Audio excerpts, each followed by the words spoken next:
이 시간 제자를 다시 부르심이라는 제목으로 함께 말씀을 살펴보겠습니다. 주일학교 여름 사역이 한창인 요즘입니다. 성경학교 수련회에 대해 흔히들 하시는 표현들이 있습니다. 수련회 성경학교를 거치고 나면 우리 자녀들의 신앙적인 사이클이 한동안 올라간다고 하죠. 열심히 올라간 채로 이제 상반기를 그렇게 마무리를 하고 하반기를 시작을 합니다.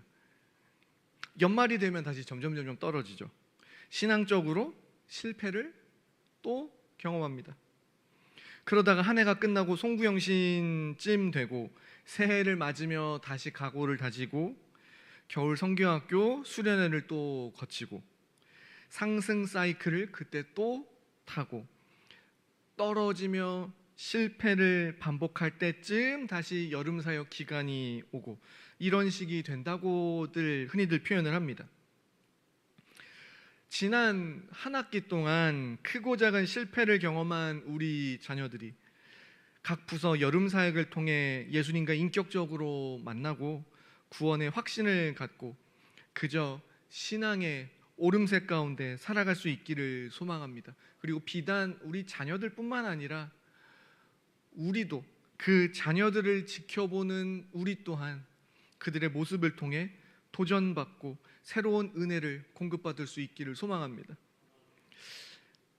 생각만 해도 와, 내가 그때는 왜 그랬을까 싶은 실수, 실패, 요즘에는 흑역사, 또 잘 때마다 생각나서 이불을 걷어찬다라고 해서 이불킥이라고도 표현을 합니다.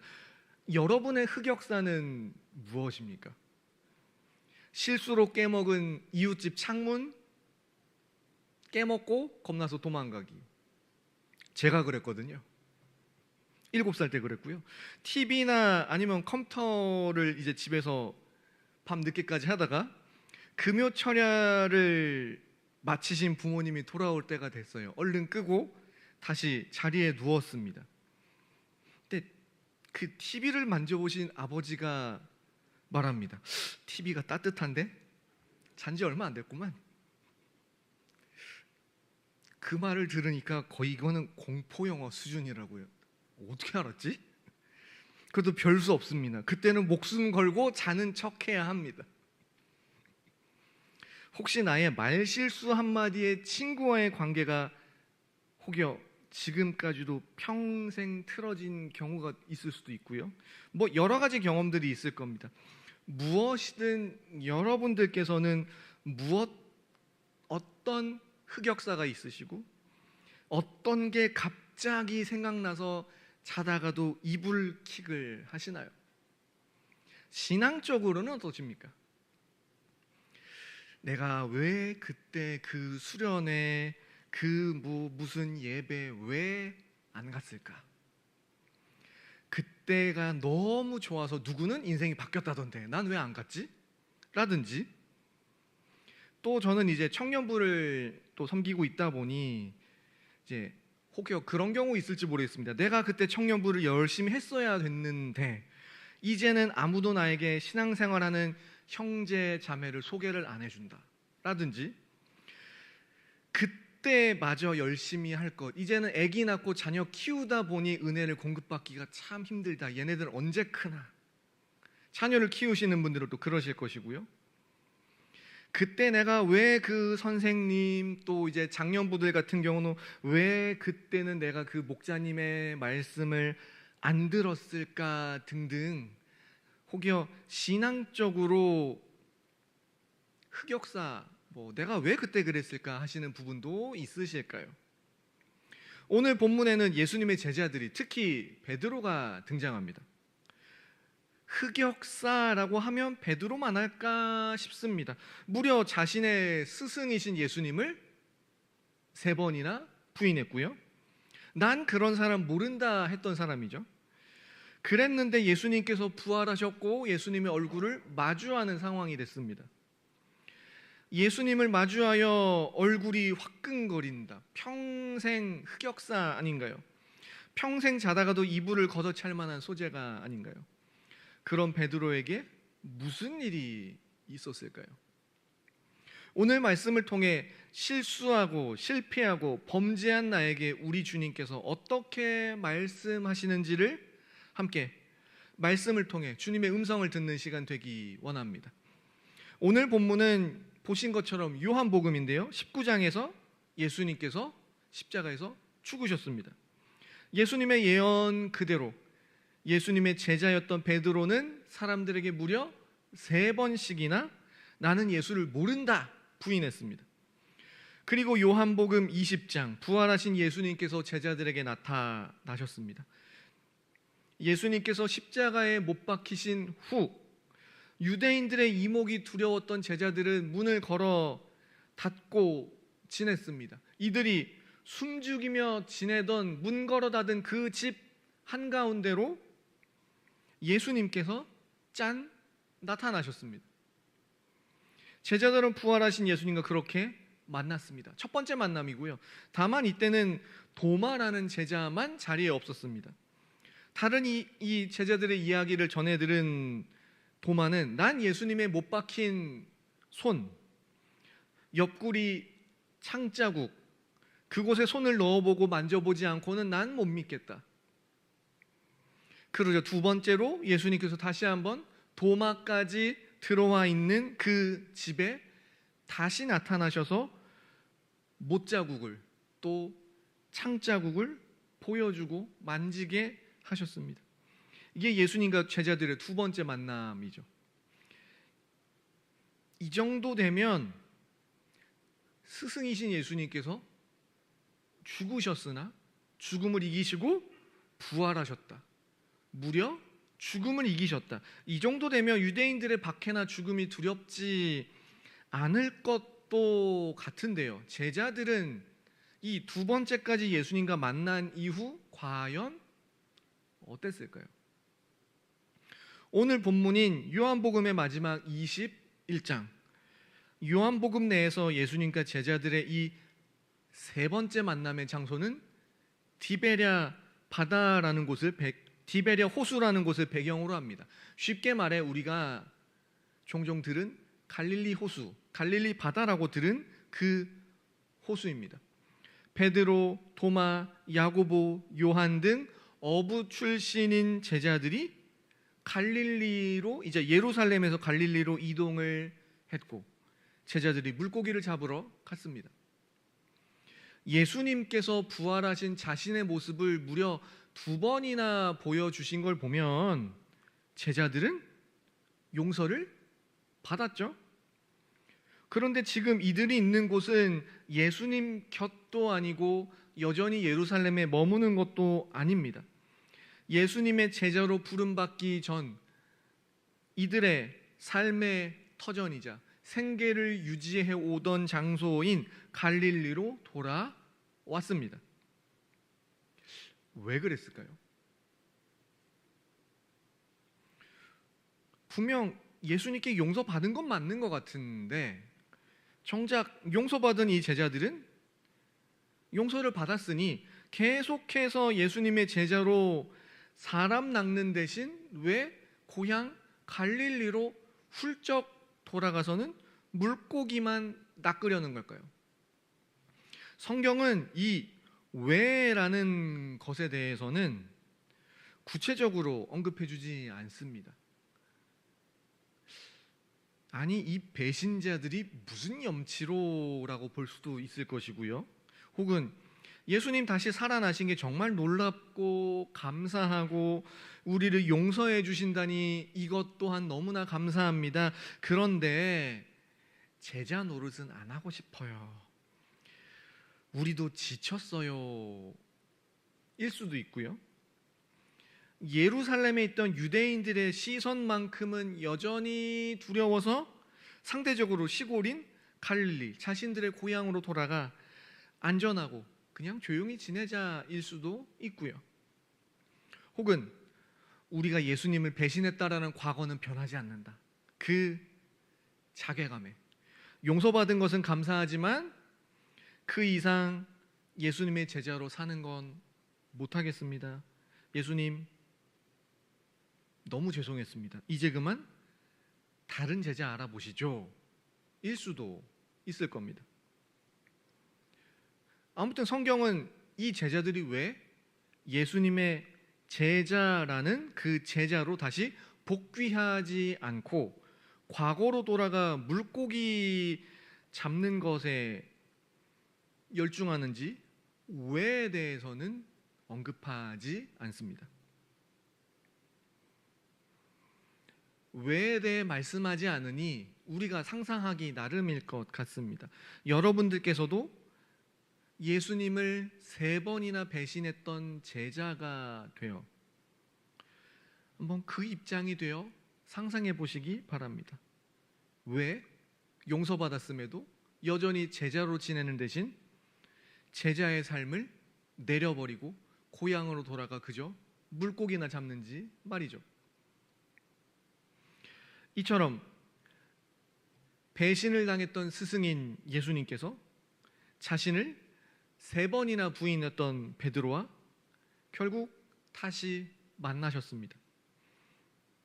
제자로 부르실 때에도 물고기를 통한 이적이 있었듯이 예수님을 배신하고 부활하신 주님과 다시 만나고 그런 후 예수님에게서 떨어져 나간 예수님과의 그 관계를 스스로 단절하고 지내던 이 제자들과 예수님과의 관계를 다시 회복하는 데에도 쓰인 것은 이번에도 역시 고기 잡는 배였고 그물이었고 물고기였습니다. 그리고 거의 같은 내용의 문답이 예수님과 베드로 사이에 3번 왔다 갔다 했습니다. 그 중에서 오늘 본문이죠. 마지막 3번째 문답 요한복음 21장 17절 말씀 다시 한번 같이 읽겠습니다. 시작. 3번째 이르시되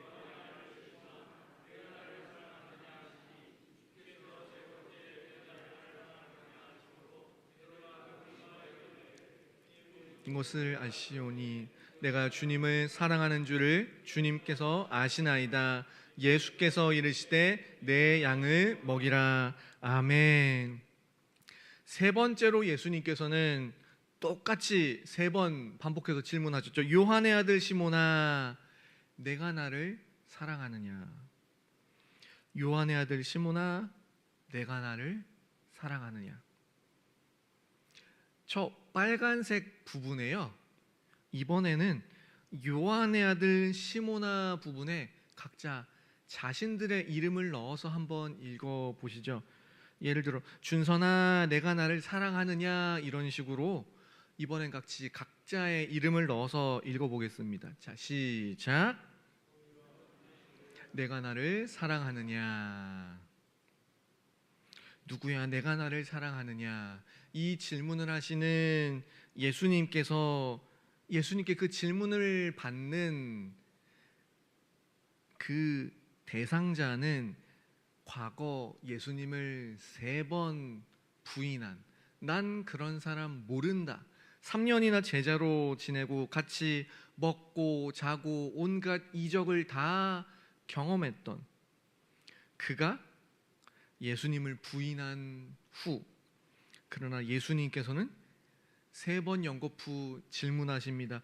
누구야 내가 나를 사랑하느냐? 뭐라고 대답하시겠습니까? 여러분들을 향한 예수님의 이 질문, 배신자와 같은 우리를 향한 이 질문에 여러분들께서는 뭐라고 대답하시겠습니까?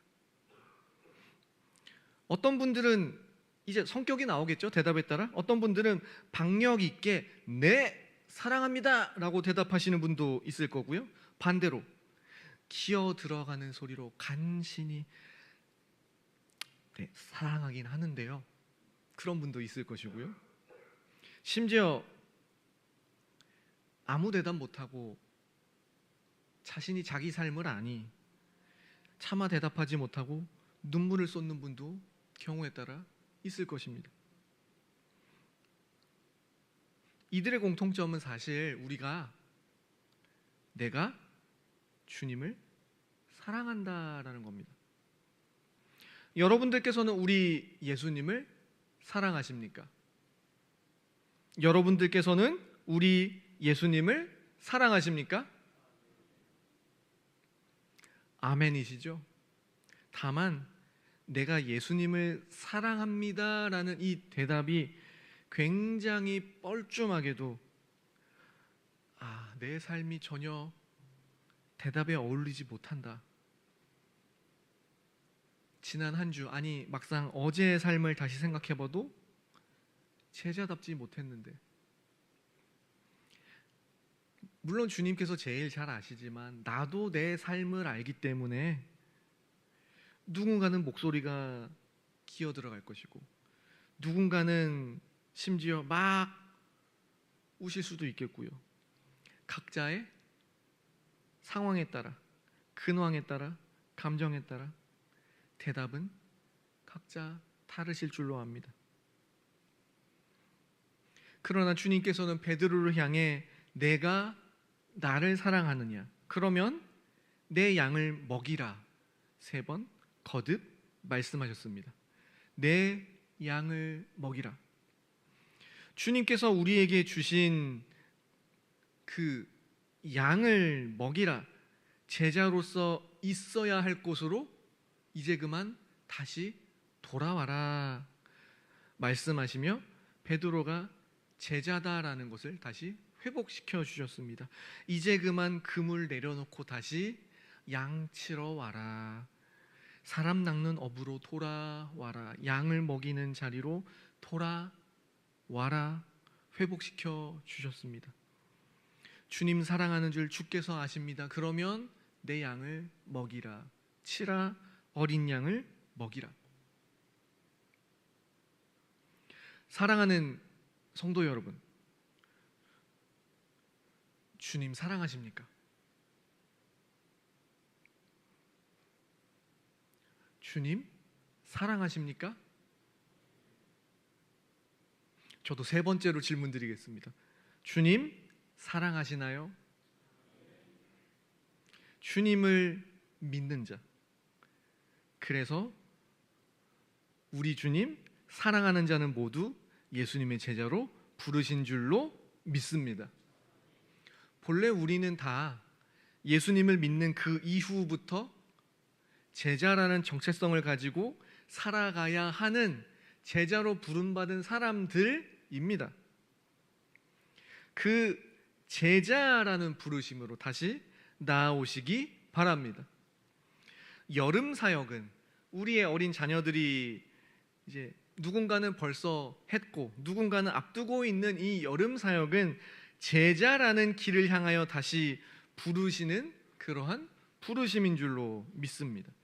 예수님께서는 기꺼이 지금까지 실패한 우리를, 그리고 우리의 자녀들, 지난 한 학기 동안에도 실패를 반복하고 반복한 우리의 자녀들을 향해 다시 성경학교 수련회라는 자리를 통하여 제자로 우리의 자녀를 부르시는 줄로 믿습니다.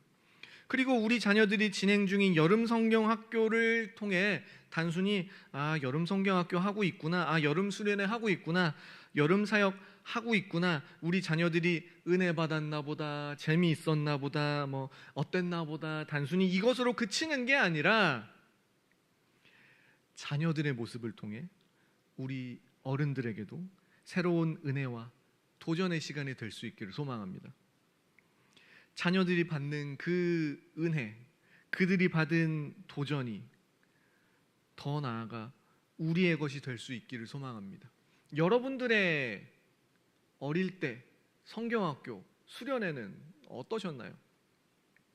그들의 모습을 통해 다시 도전받고 우리도 제자로서의 삶을 회복할 수 있기 바랍니다. 수련회 출발하기 직전 우리 자녀들은 어떻습니까? 사실은 내가 어쩌다가 누구 형, 누나, 언니, 오빠, 누구 친구에게 낚여가지고 수련회를 가야 되는데 수련회가 웬 말인가? 아니 누구 목사님, 강도사님, 전도사님은 수련회 때 또 얼마나 세게 굴리고 뭘 시키고 어떻게 빠져나갈 방법이 없을까? 그런 자녀들이 있을지 모르겠습니다. 또 생각해보면 우리의 과거이기도 합니다. 온갖 계산으로 머리가 복잡하고 결국에는 간신히 끌려가는 자녀들, 없지 말란 법 없죠. 물론 그렇지 않으면 감사합니다만 매번 수연회를 생각해 보면 그런 사람이 한둘쯤은 꼭 있습니다. 여러분들은 어떠셨나요? 그러나 우리 하나님은 내가 어떤 식으로 과거에 끌려갔든 적극적으로 갔든 우리 자녀들이 마찬가지로 그런 역사들을 반복하고 있든 나 자신의 과거의 흑역사, 우리 자녀들의 지금 현재 일어나고 있는 그런 흑역사조차도 다 선으로 바꾸시며 미래에는 나의 그런 과거가 오히려 누군가 또 그때의 나처럼 미성숙하고 흑역사 있는 또 다른 누군가를 기꺼이 감당해내는, 오히려 그 과거 덕분에 더욱더 능숙하게 기꺼이 가볍게 거뜬하게 감당해내는 예수 그리스도의 신실한 제자로 우리를 또 우리 자녀들을 그렇게 세우실 줄로 믿습니다. 우리가 수선대우, 후대에게 물려줄 선대 신앙은 다른 게 아니라 은혜의 자리를 사모한다. 나도 그때 은혜 받았다. 너도 한번 가봐라. 그리고 그때는 나에게 사실 이런저런 흑역사, 그때는 그랬어. 키득키득 얘기하며 그때는 어떠하셨든지 간에 그러나 그 모든 것을 반드시 역전하셔서 봐라. 그래도 오늘날 내가 여기까지 예수 믿고 이렇게 왔다. 역전하시는 하나님의 그 은혜를 신뢰하는, 그렇게 예수님을 자녀들에게 우리가 소개하고 자녀들의 그런 모습들을 통해 우리도 다시 한번 도전받는 우리가 될 수 있기 바랍니다. 그러니 지난 한 학기 우리의 삶이 어떠했든 우리의 자녀들도 우리 어른들도 모두 괜찮습니다. 우리의 삶이 어떠하든 마치 사냥개처럼 우리를 추적하시는 주님께서는 베드로를 보세요.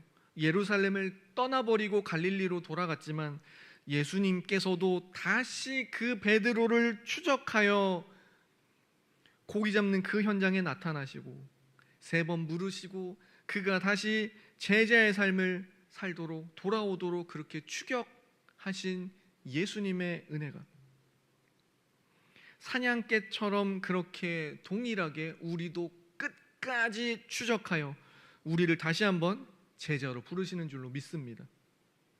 올해도 내가 비록 주님을 사랑하지만 다만 제자의 삶에 실패한 것 같은 요즘 신앙생활에 이것도 안 되고 저것도 안 되고, 주님 제가 자신을 잘 알죠. 죄송합니다. 우리 주님께서는 더 잘 아십니다. 올해 내 신앙생활 실패한 것 같고 벌써 1년의 반 이상이 훅 지나갔고 주님께서 더 잘 아심에도 그럼에도 우리를 제자로 부르셨고 이 여름 우리를 다시 온전한 제자의 삶으로 이끄실 줄로 믿습니다. 말씀을 정리합니다.